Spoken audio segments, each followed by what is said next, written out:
Hello friends, देसी passionate कुकिंगमध्ये आपले पुन्हा एकदा स्वागत आहे। मी आज आले बाजारात खेकडे घ्यायला। पावसाळ्यात खेकडे खाण्याची मज्जाच वेगळी असते। या दिवसातच खेकडे भरपूर प्रमाणात आणि ताजे मिळतात। चवीला तर चांगला आहेच, तसेच त्याचे वेगवेगळे औषधी गुणधर्म पण आहेत। जसं की खेकड्यांमधून प्रोटीन मिळतं, याचबरोबर त्यात कॅल्शियम असल्याने हाडे आणि सांधे मजबूत होतात। सर्दी खोकल्यासाठी तर खूपच फायदेशीर असतात। पावसात बाहेर जाण्याऐवजी घरात चुलीवर केलेला खेकड्याचा रस्सा खूपच छान लागतो। म्हणूनच आज आपण बनवणार आहोत खेकड्याचा रस्सा, तेही पारंपरिक पद्धतीने चुलीवर। जे फ्रेंड्स चॅनलवर नवीन आहेत त्यांनी चॅनलला लाईक, शेअर आणि सबस्क्राईब करून घ्यायचे।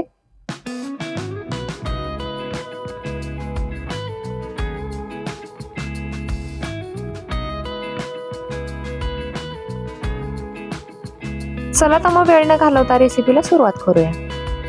बाजारातून मी इथे अर्धा किलो खेकडे आणलेले आहेत।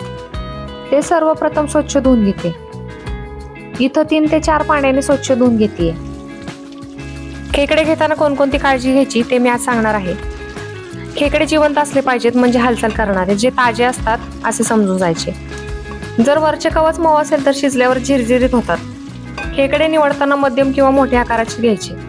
घरी अंड्यावर पण जास्त वेळ ठेवायचे नाहीत, लगेच शिजवायचे किंवा धुवून फ्रीजमध्ये ठेवून द्यायचे। जो पिवळा भाग चरबीचा असतो ना, तो नाही काढला तरी चालेल, पण मी ते काढून घेतलेला आहे। याच पद्धतीने आपण सगळे खेकडे साफ करून घेणार आहोत।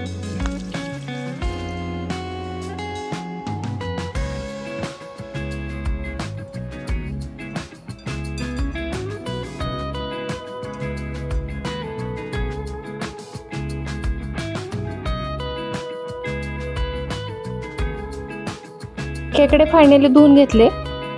यानंतर ज्या मोठ्या नांग्या असतात ना, त्या वरवंट्याने ठेचून घेते, जेणेकरून त्या पटकन शिजतात आणि मसाल्याची चव आतपर्यंत उतरते। नांग्या रश्श्यात शिजतात तेव्हा त्याचा संपूर्ण अर्क हा रश्श्यामध्ये उतरून त्याची चव अजूनच छान लागते।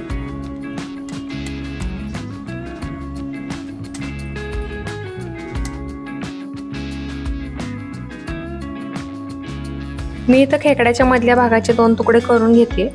तुम्हाला अख्खे ठेवायचे असतील तर ठेवू शकता।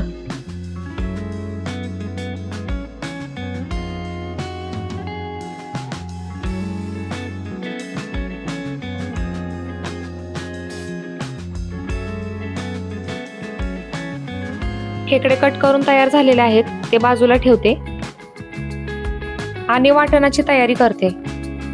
सुकं खोबरं चुलीमध्ये भाजून घेते। चांगले दोन्ही बाजूने काळसर होईपर्यंत भाजायचे। लगेच भाजले जाते म्हणून पलटून घ्यायचे।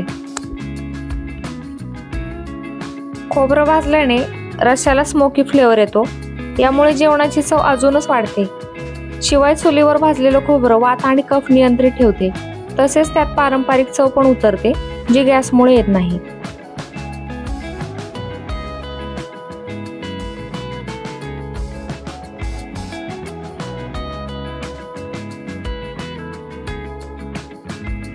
मी इथे काळं वाटण करण्यासाठी आले आणि लसूण भाजून घेते। हे भाजून घेतल्यानंतर त्याची चव अजूनच छान लागते। भाजल्यामुळे पचायला पण हलके जातात।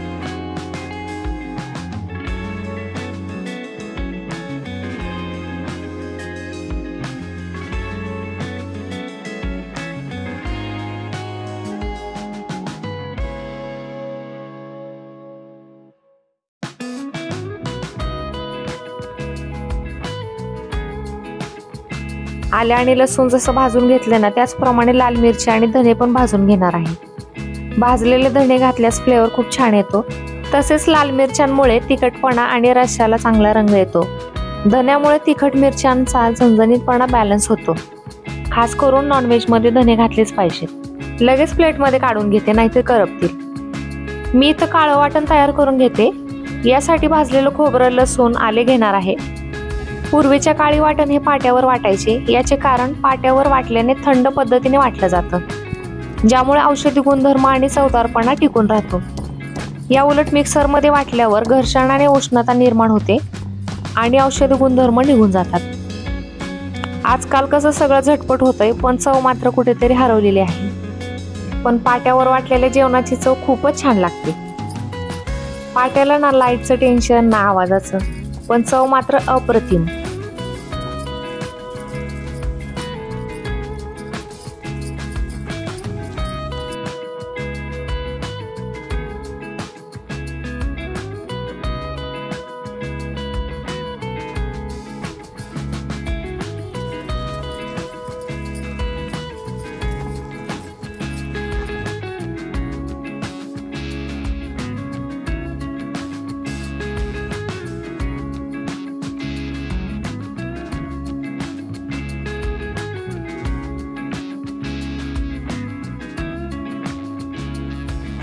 खोबऱ्याचं वाटण हे तयार झालेलं आहे। याचप्रमाणे आपण धणे आणि लाल मिरची पण वाटून घेऊयात।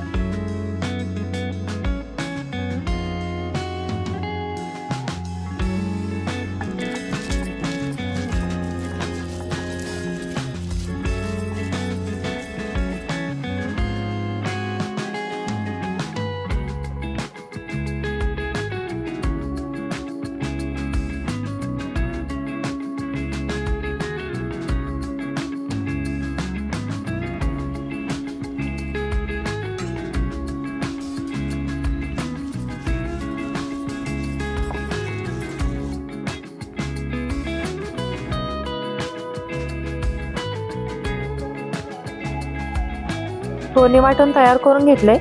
आता फोडणी टाकते। मी ते गावाकडच्या पारंपरिक सोप्या पद्धतीने बनवते, म्हणून मसाल्यांचा वापर हा कमीच केलेला आहे। कढईमध्ये फोडणी देण्यासाठी तेल गरम करून घेतले। त्यामध्ये बारीक चिरलेला कांदा घातला। कांदा चांगला भाजत आला की त्यामध्ये टोमॅटो ऍड करायचा।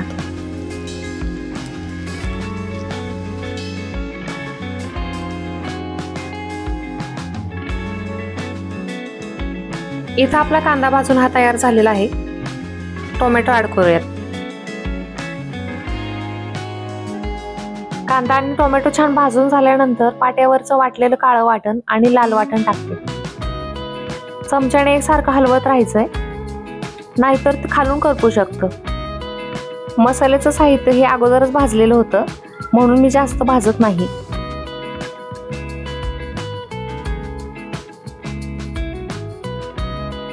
आता मसाल्यामध्ये अर्धा चमचा हळद घालते। यानंतर 2 चमचे लाल तिखट टाकून घेते। यामुळे रस्सा छान असा झणझणीत होईल।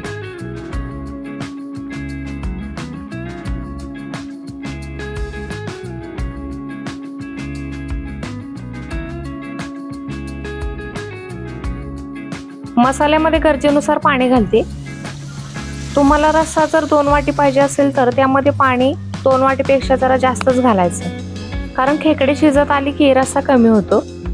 पाणी घातल्यावर छान मिक्स करून घ्यायचे। आता उकळी येण्याची वाट बघते आणि त्यामध्ये खेकडे सोडणार आहे। रश्श्याला चांगली उकळी आलेली आहे। उकळी आली की लगेच खेकडे सोडून घेते। चुलीचा जाळ हा मध्यमच ठेवायचा। अगदी 20 ते 25 मिनिटातच खेकडे शिजतील। रस्स्याला किती छान कलर आलेला आहे।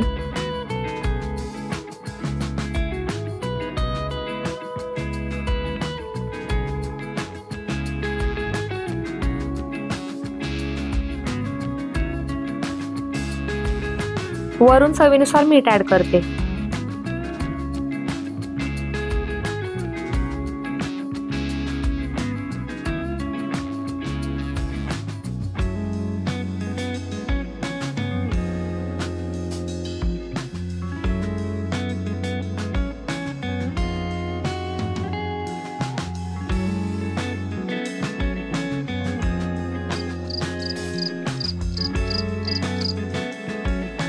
खेकडा शिजवून घेतल्यानंतर त्यावर कोथिंबीर पेरून घेतली आणि आता तयार झालाय आपला गरमागरम खेकडा रस्सा।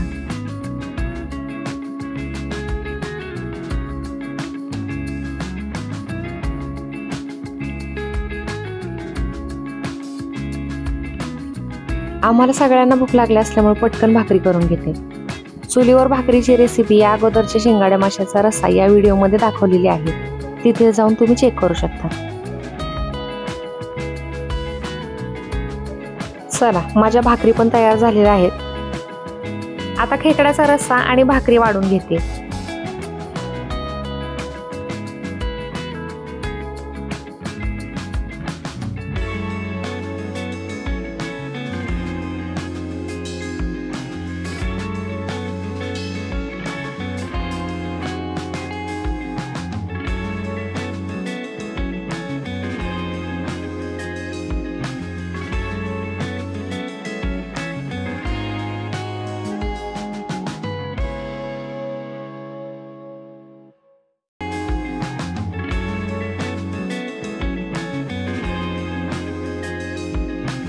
भेंड्याचा रस्सा खूप छान झालेला आहे. ही रेसिपी तुम्ही नक्की ट्राय करा आणि आवडल्यास लाईक शेअर सबस्क्राईब करायला विसरू नका. पुन्हा भेटूया एका नव्या रेसिपीसह. तोपर्यंत बाय बाय.